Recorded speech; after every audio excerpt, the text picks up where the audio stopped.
Bismillahirrahmanirrahim. Para siswa kelas 11, kita lanjutkan sekarang sampai pada katrol dengan dua beban. Ini bab fisika, bab rotasi, gerak putar pada katrol ya.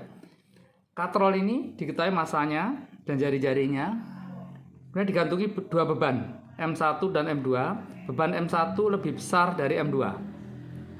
Nah, diketahui masa katrol 2 kg, digantungi dua beban masing-masing 60 kg dan 40 kg.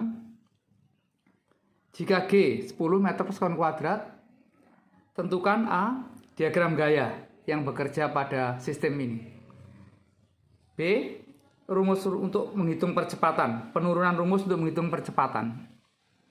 Yang ketiga nanti menghitung percepatan dan tegangan tali. Begitu ya. Baiklah, kita jawab yang pertama, yaitu tentang diagram gaya.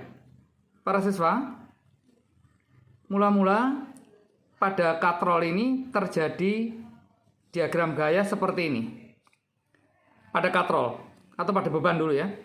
Beban itu mempunyai massa, karena itu beban ini punya gaya berat, yaitu M kali G. Gaya beratnya M kali G. Karena ini beban M1 berarti M1 kali G. Beban M2, gaya beratnya M2G, arahnya ke bawah. Nah, tapi ingat, beban ini digantungi dengan tali, ya, dililiti tali, berarti seolah-olah ada yang menarik ke atas beban ini oleh tali. Saya ingatkan lagi, apa fungsinya tali? Fungsinya tali itu ialah pertama, meneruskan gaya. Jadi kalau ada gaya tarik, ada gaya tolak, gaya tarik ya, umumnya gaya tarik, itu gaya tarik kita itu diteruskan pada tali. Seperti contohnya kalau kalian tarik tambang itu, ditarik kiri, tarik kanan, gaya tariknya itu dilewatkan tali. Nah, karena itu tali itu harus mempunyai kekuatan. Kekuatan apa? Kekuatan untuk menahan gaya, jangan sampai talinya lemah sehingga gayanya tidak tertahan. Nah, kekuatan untuk menahan gaya itulah yang disebut dengan tegangan tali. Tali T1 punya tegangan sendiri, T1, T2 punya tegangan sendiri, T2. Kenapa demikian? Karena katrol ini mempunyai gesekan. Antara katrol dan tali ada gesekan, sehingga timbul tegangan yang berbeda. Dulu di kelas 10, kalau kita menganggap bahwa katrol itu licin, tidak ada gesekan, maka T1 dan T2 ini sama, T gitu aja. Gitu ya. Nah, terus diagram gaya pada benda M1 ini, gaya berat M1G arahnya ke bawah. T1 arahnya ke atas. Nah, itu ditinjau dari benda M1. Tapi kalau terhadap katrol anak-anak, gaya tegangan tali yang sama itu arahnya ke bawah. Ingat ini ya, bertolak dari titik tumpu ini ke bawah. Itu kalau pada katrol. Sekarang kita tinjau pada benda M1 dulu ya. Jadi ada T1 ke atas, M2G ke bawah. Kemudian gerak yang terjadi ada gerak translasi karena ini beban. Gitu ya.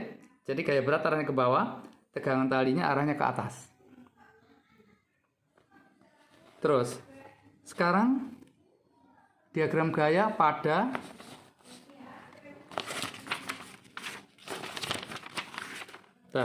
dulu. Diagram gaya pada beban M2. Pada beban M2. Ini pada beban M2.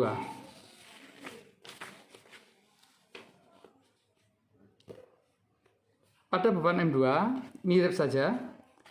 Ada gaya berat ke bawah pasti. Ya, gaya berat ke bawah. M2G. Ada tegangan tali tapi ke atas. Kenapa? Karena nanti kalau bergerak itu M2 ini ke atas, M1 ke bawah. Jadi gaya T2 ini berfungsi juga untuk menarik beban ini ke atas. Di samping ada M2G ke bawah. Gitu. Bagian pada katrol. Pada katrol diagram gayanya adalah sebagai berikut. Pada katrol itu ada gerak rotasi, ada T1 yang memutar berlawanan arah jarum jam, T2 yang akan memutar momen searah jarum jam. Jadi T2 itu T1 putar ke kiri, T2 putar ke kanan. Begitu ya. Jadi sekali lagi, saya ulangi ya. Bahwa beban M1, M2 itu gerak translasi. Karena itu nanti rumusnya F sama dengan M kali A. Tadi kalau katrol gerak rotasi, rumusnya tau. Tau sama dengan I kali alfa. Begitu ya.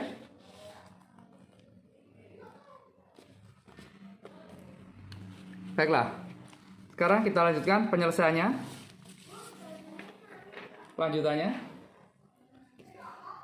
Lanjutan katrol 2 beban tadi ya. Gambarkan diagram gaya-gaya pada katrol sudah. Yang B sekarang.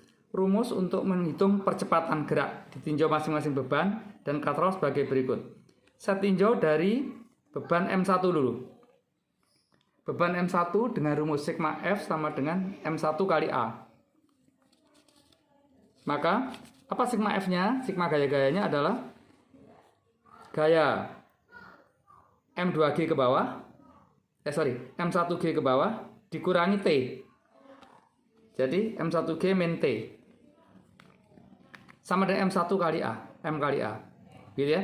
Maka T1-nya kita pisah, sama dengan T1 sama M1G min M1A. Sekarang beban yang kedua.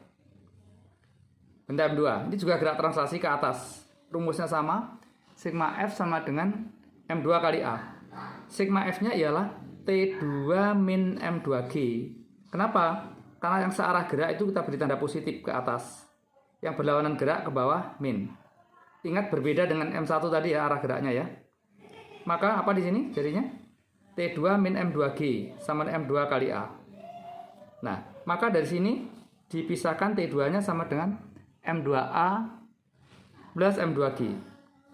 Kemudian katrol anak-anak. Katrol itu gerak rotasi. Nah, begini. T1 ingin memutar ke kiri berarti arah jarum jam. T2 memutar kanan. Dua-duanya menghasilkan momen putar yang rumusnya gaya kali jarak. I itu momen inersia. Silinder tipis katrol ini mempunyai rumus setengah M R kuadrat. M-nya massa katrol. Hubungan alfa dan A. Alfa itu A dibagi R. R itu jari-jari katrol. Sedangkan momen putar, tau, ini tau dibacanya. Sigma F kali R, gaya kali jarak. Maka saya masukkan ke rumus anak-anak. T1 min T2 kali R. Kenapa T1 yang plus, T2 yang min? Yang searah gerak itu plus. Jadi T1 gaya kali jarak. Yang T2 gaya kali jarak juga tapi min. Sama dengan setengah M R kuadrat. Ini rumusnya I tadi. Kali alfa. Alfanya diganti A per R. Nah dari sini. Kemudian T1 dan T2 diganti dari yang atas tadi anak-anak. Disubstitusi dari yang atas tadi. Maka nanti akan diperoleh T1 min T2 sama dengan setengah MK kali A. Nah, maka kita substitusi ya, T1 dan T2 diganti dari yang atas tadi, maka diperoleh bentuk seperti ini. M1G min M1A sama dengan min M2A min M2G sama dengan setengah MK kali A. Dan seterusnya seperti kalian di buku juga ada ini. Maka akhirnya diperoleh rumus A ialah sama dengan M1 min M2. Jadi massa yang besar dikurangi massa yang kecil kali G dibagi massa beban 1 ditambah massa beban 2 ditambah massa katrol kali setengah. Setengah ini dari faktor I. Begitu ya. Nah, nanti kita akan gantikan angkanya. Kita tinggal isi angkanya ini. Oke, penyelesaian sekarang. Kita ganti M1-nya 60 kg, M2-nya 40 kg, M katrol 2 kg, G diganti 10. Nah, ke rumus ini tadi ya. Maka berapa A-nya? A sama dengan 60 min 40 ya, M1 min 2 per 60 plus 40 plus setengah kali 2 kali 10. Dan seterusnya setelah dihitung ketemu 1,98 meter per sekon kuadrat. Nah, bagaimana menghitung tegangan tali masing-masing dengan rumus kembali lagi ke rumus tadi. T1 sendiri, T2 sendiri. T1 rumusnya M1G min M1A. Sekarang bisa dihitung karena Anda sudah tahu kan. Maka setelah dihitung ketemu 481 Newton. Terus T2-nya demikian juga dengan rumus yang sama seperti tadi. Akhirnya T2-nya dihitung ketemu 479 Newton. Baiklah, kalau terlalu cepat bisa diputar ulang lagi videonya ya. Terima kasih.